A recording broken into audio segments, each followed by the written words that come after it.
Welcome, everybody, to today's episode of the podcast. I am here with my sister. We're talking about mental health.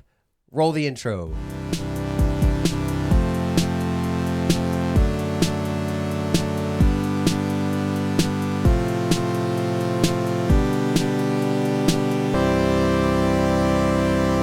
Yes, welcome back, everybody. We're here with my sister, Ashleigh. Tell us a little bit about yourself, Ashleigh. Well, first of all, thank you for having me Thanks for coming. on the podcast Modcast. Podcast. I've been very excited to be on this, Uh-huh. and I love listening to the podcast so far. Oh, you're too kind. Yes. So I studied psychology and counseling in college. Mm-hmm. Currently, I'm a case manager for adults with disabilities. So one of my main jobs is helping them to find and maintain employment. Yeah. So that is what I'm doing at the moment. Mm-hmm. And I'm very passionate about mental health, so I'm very excited to be talking to you guys about it. Man, Yeah. right on. Right on. And as you can guess, today we're talking about mental health Mm-hmm. because it probably says that on the title somewhere up here. Mental health. So let's dive right into it. First of all, can you give us a little bit of an explanation of what mental health is? And then we'll go into the more practical side of it. Sure. So mental health, well, really is health There you about go. your mentality. Yes. Mental health is health for the mind. Health for There the it is. mind. There you go. That's a Mhm. better way to say it. Yeah. And so I just wanted to talk about how Christians should approach this topic. Mm-hmm. There's been a lot of stigma in the past, and so sometimes it's kind of a hard topic to address. But I think as people realize, because we all have mental health, that it's very important to acknowledge and to understand. And it's very important to kind of understand how to take care of it. Yeah. Yeah. Yeah. So I would start with just saying, I guess, how Christians should approach it, how it connects to the Bible and God, and how it connects to just our lives in Sure. general. So one of the reasons why mental health is important is because, well, God created psychology. Mm-hmm. You know, he created the sciences, and he created us to work a certain way. He created our bodies and our minds to function a certain way. And so obviously now with sin in the world, it doesn't always work the way it should. And when it doesn't, it can be very difficult. Yeah. Yeah. What do you think is the reason that this is a topic we don't really talk about on the Christian side? You know, I think, especially in the past, there's been a stigma, not just with Christians, but with everybody. Mm-hmm. And I think because mental health, of course, affects your behavior, it's easy for people to, I guess, look at your behavior and be like, okay, well, you are doing something wrong, Mm-hmm. right? You need to be doing something better. You know, it's a sin issue, or, you know, all you have to do is read the Bible more or pray more. And obviously, those are two very important things that you need to do consistently. Mm-hmm. But depending on the root cause of a mental health issue, it's not going to solve it, Mm-hmm. right? Just like any health issue. I broke my arm when I was 6, okay? I was a Christian then, but I went to the hospital, got an x-ray, got a cast, physical therapy. I had to. Mm-hmm. Otherwise, my arm would not heal, right? So it's important to look at the root issue. And I think, especially before we had all of this knowledge readily available to us, you know, again, it's just easy to look at someone's behavior and their attitude and be like, well, you just need to do X, Y, and Z, and it'll be better. Mm-hmm. And in some ways, that's true. The problem is that what people were telling you to do wasn't helpful. Mm-hmm. Yeah. Right? So telling someone, well, you just need to trust God more, you just need to read the Bible more, obviously, yes. Don't misunderstand me. Those are two very important things. Yeah. But it's not what's causing the problem. So if you don't go to the root cause of the problem, it's not gonna get better. Yeah. And so I think, honestly, just a lack of awareness and a lack of true understanding of what mental health is and what causes mental illnesses or what causes just hardships mentally Mm-hmm. is what has made it difficult. And I think also people tend to feel maybe shame or like they're not doing something right. Or, you know, maybe if their family doesn't know much about mental health, it can be hard to talk about it because there's such a stigma, Mm-hmm. or the family doesn't believe in counseling or something like that, you know. And if you don't have the support of people around you, it's very difficult to talk about anything. Yeah, and Right? honestly, I feel like mental health shouldn't be something that we go about it on our own. No, it Sometimes shouldn't. Mm-hmm. Yeah. It's, and sometimes that's the problem when people don't have the support Mm-hmm. to go about it. Yeah. That's when it starts going downhill. I feel. Yeah, exactly. And that's true with anything too, right? Like any Yeah. other challenge you have, hopefully you would reach out to someone, talk to your family, talk to your friends, you know, whoever it is, right? Hopefully you would ask for help, also from professionals, of course, too, if that's what it takes as well. Yeah, going through it by yourself does just make it worse, Mm-hmm. for sure. We've talked about some of the ways you shouldn't look at it, Mhm. right? What are some of the ways, especially biblically, that you Yeah. should be looking at mental health? Yeah. So first of all, I would say that expressing your emotions and feeling certain ways, not that you, I mean, no one wants to feel bad, right? No one wants to feel anxious or depressed or whatever it is. But those are emotions. Yeah. You know, those are, feelings are okay and they're good. You know, if you look throughout the Bible, everyone has feelings. God has feelings, Mm-hmm. right? And so you don't want to, you know, shame yourself or shame anyone else for feeling the way that they do, right? You want to be empathetic. You want to be supportive. You want to come alongside that person and just be supportive and listen, right? So, yeah, I just encourage people to be, I guess, empathetic in that sense, and just know that feeling certain ways is not like a bad reflection of you. Yeah. You know, sometimes we feel that way. Sometimes we feel, well, I really should be grateful, or I really should be this. And I see where they're saying, right? But naturally, you're going to have other emotions that come with certain events. Or if you have a mental illness, obviously that's going to be what's causing the feelings. And that's okay. Mm-hmm. Yeah, sometimes it feels like if we're not feeling about something a certain way, it feels like we're failing. Yeah. And it shouldn't be that Mhm. way. I agree. And I think, you know, there are a lot of verses that talk about joy and gratefulness and having a cheerful heart. And yes, but it's also healthy to respond, especially to negative situations, appropriately, Mm-hmm. and not to hide those feelings and not to try to force yourself to feel happy when you're not. Yeah. You know, it's very important to work through feelings. Yeah. You know, I think of grief. I don't know a lot about grief from experience, but imagine if you had a big loss and people were telling you, well, just get over it, or, well, you really should be thankful because you have all of these other things. Yeah, you might have those other things, but you just lost somebody or Yeah. something or an opportunity, right? And it's really important to work through those feelings, Yeah. because if you don't, really, it's just going to be an ongoing hardship. Yeah. Also, Go ahead. even when you start bottling all the feelings, Mm-hmm. it starts going from mental health to physical health. Yes. Not expressing your feelings or not going through what you're feeling in general Mm-hmm. could lead to your physical health deteriorating. Oh, absolutely. It's all connected. Mm-hmm. Yeah. And I mean, if you have anxiety, for example, Mm-hmm. it's very physical, Mm-hmm. right? Like your heart's racing, you're sweaty, your breathing is shallow. You might not be sleeping. You might, depending on how you respond to anxiety, like for me, for example, I don't have an appetite. So if I am struggling with anxiety for a long time without help, I will lose weight. Some people are the opposite and they eat everything, and obviously that's not healthy either, right? So it's connected to all parts of your being. Mm-hmm. So. And the cool thing about the God that we serve Mm-hmm. is that He wants to know what you're feeling. Oh yeah. We don't have to go to God with our perfect selves, Right.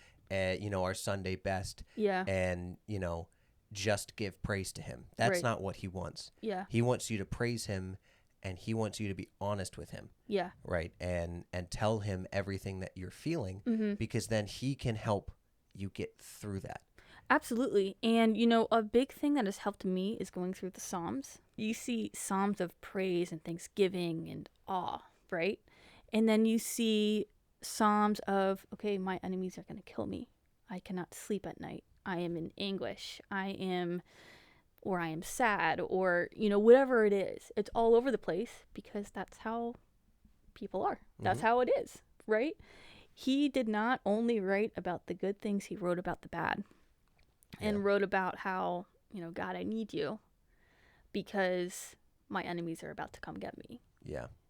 And there's Job. I mean, really, there's countless instances in the Bible where different people, Jesus himself too, expressing what they're feeling. Yeah. And that's a good thing.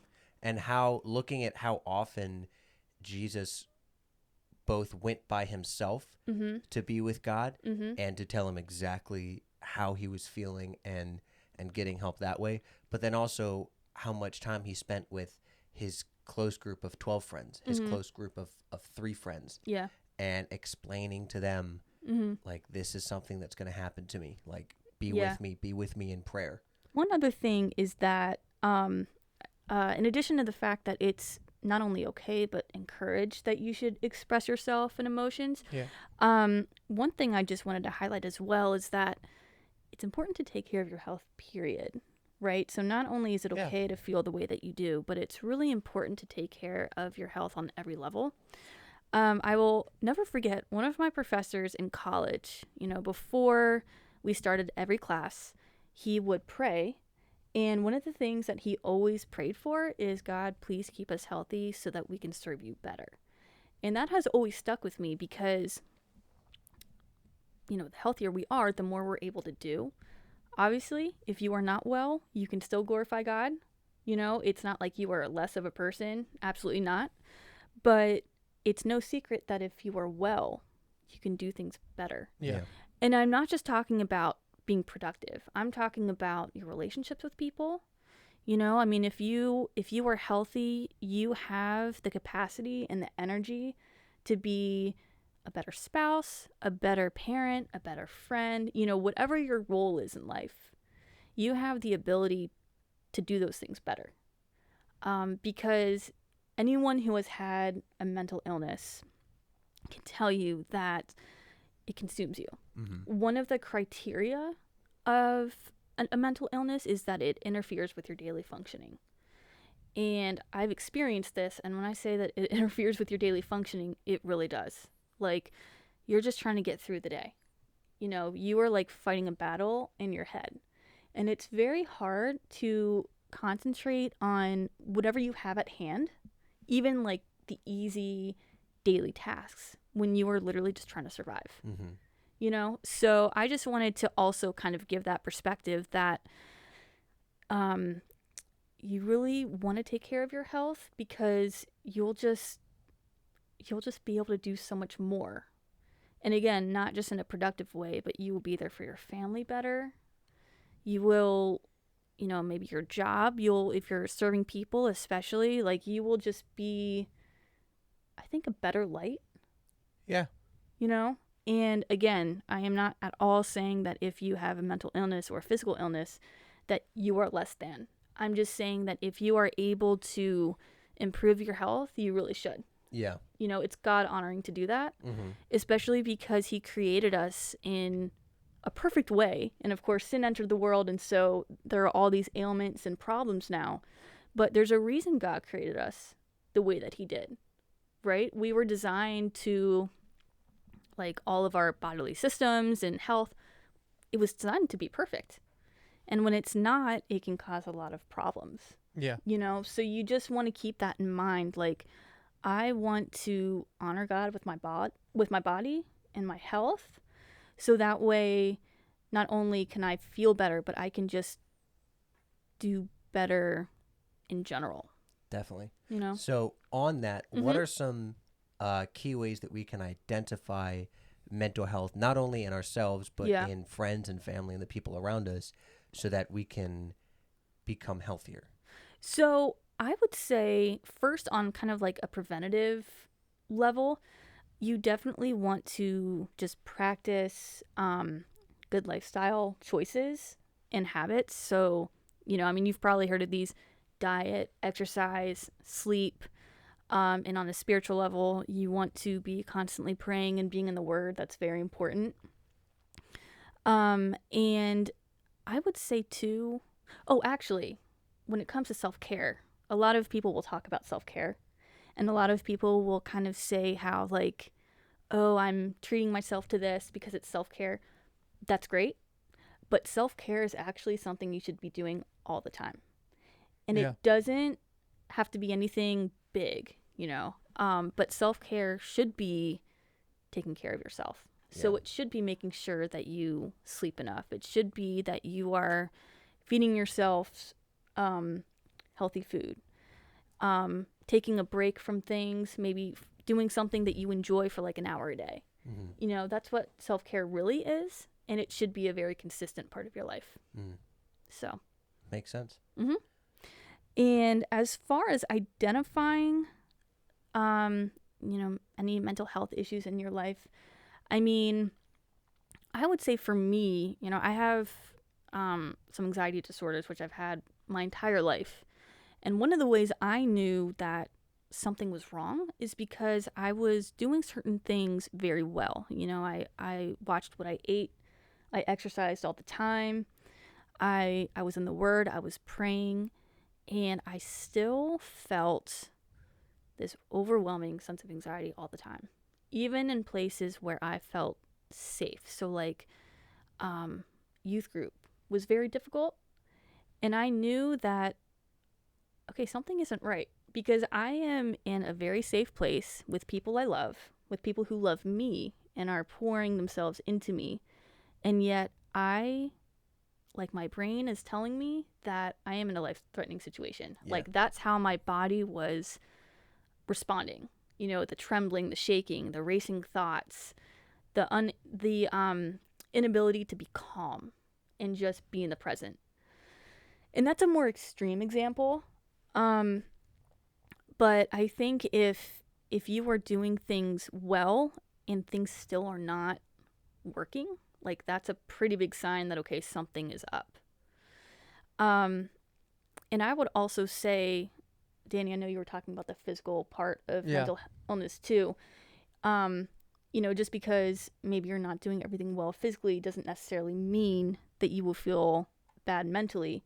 But if you're noticing that physically maybe you're not taking care of yourself as well, you definitely want to change that, because that can certainly has a potential to lead to a mental health problem. Mm-hmm. And even if it doesn't, your physical health is really important too.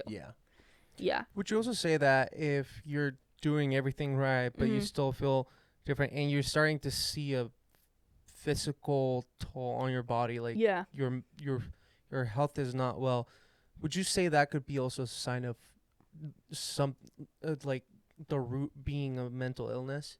Well, I guess it depends. For me, actually, I forgot to mention one thing. You know how I mentioned earlier that when I'm anxious, I don't eat? Mm-hmm.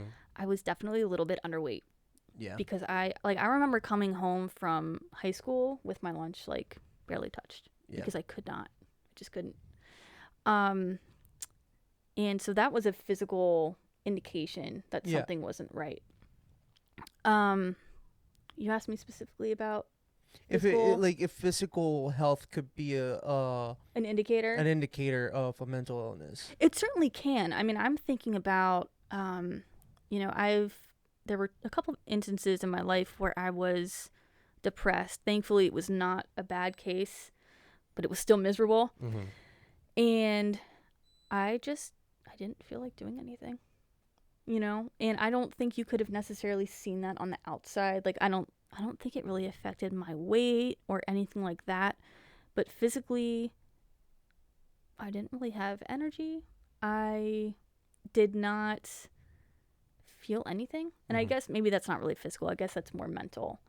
But weight loss or weight gain can be a sign that something is off. What else? Sleeplessness can be a sign that something is off, or sleeping too much. Like always wanting to be in bed, not being able to get out of bed. Yeah. That's a big sign that something isn't right. You mentioned the racing thoughts. The racing thoughts, the trembling all the time, the inability to be at ease, even in situations where you know you're safe, in situations where that should be fun and enjoyable. That was a big red flag for me because I wasn't able to really just enjoy anything. It was always like, okay, I have to get through this, you know, and then afterwards thanking God that I was still alive. Yeah. And I know that sounds dramatic, but that's what it is. Seriously. You know, constant sweating, you know, there's all high blood pressure. Yes, there definitely are physical signs. And usually it's also combined with, you know, the ways that you're thinking. Yeah. For sure. Now that we've identified a little bit of like the pointers or like the red flags that we should be looking at, what do you think are like the first steps to take to be able to ask for help?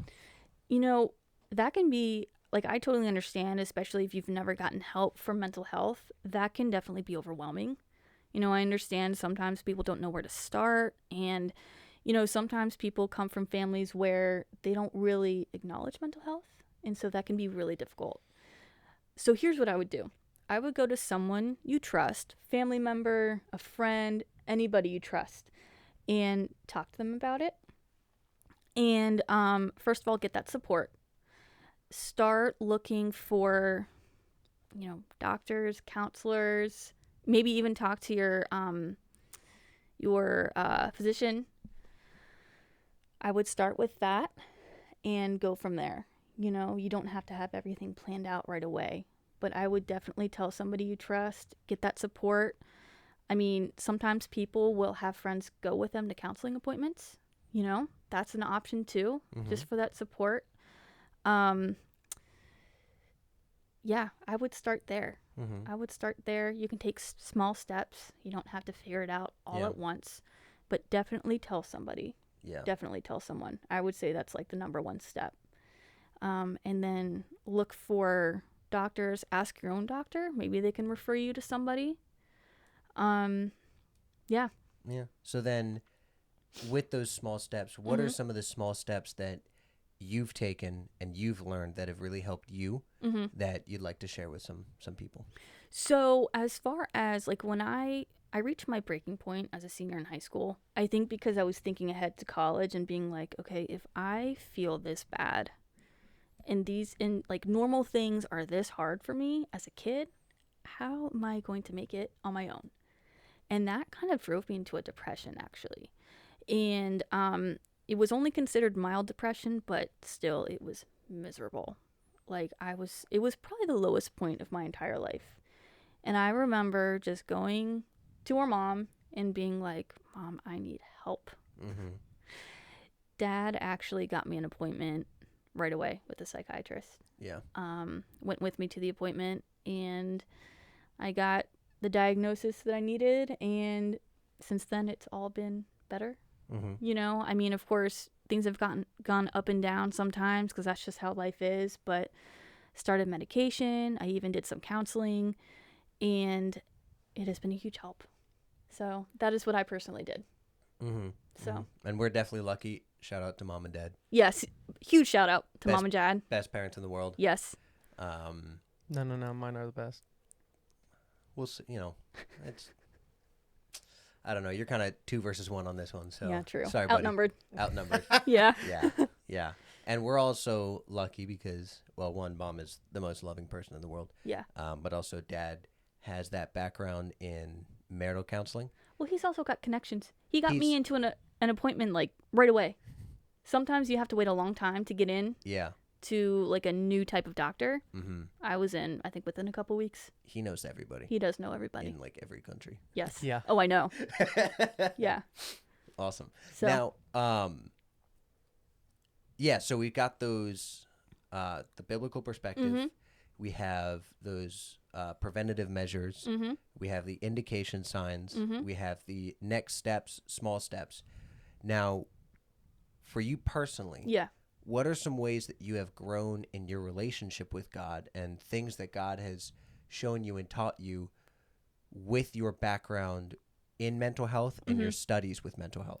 So I would start first just as a kid, dealing with these things without having any treatment first, because it was really hard, very hard. But my relationship with God grew so much because I knew I could count on him to get me through whatever it was, you know? And so because of that, my relationship grew. Now, I am not saying that if you have like the awareness and the ability to get help, I'm not saying you should put that off. I was a kid, so it was a little bit different. I didn't know much. But I will say that it strengthened my relationship so much because I knew that God was there for me. He got me through everything. I could not have done it on my own. So that my own struggles have shaped my faith in that way. As far as my studies, I think it's fascinating, you know, psychology and neuroscience. I just think it's really cool.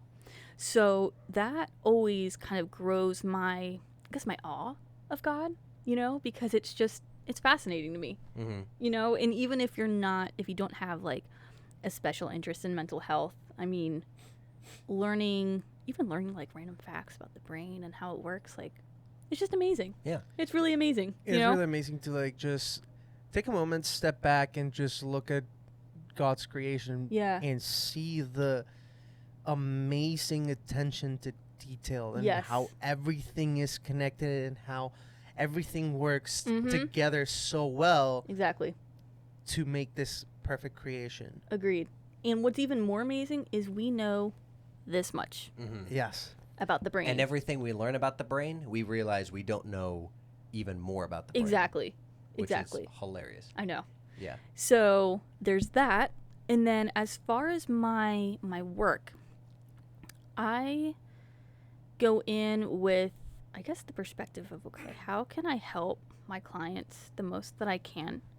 How can I take what I know about them, their unique strengths and struggles, areas of support that they need, and how can I just help them the best that I can? How can I use the knowledge that God has given me, the experiences that God has given me?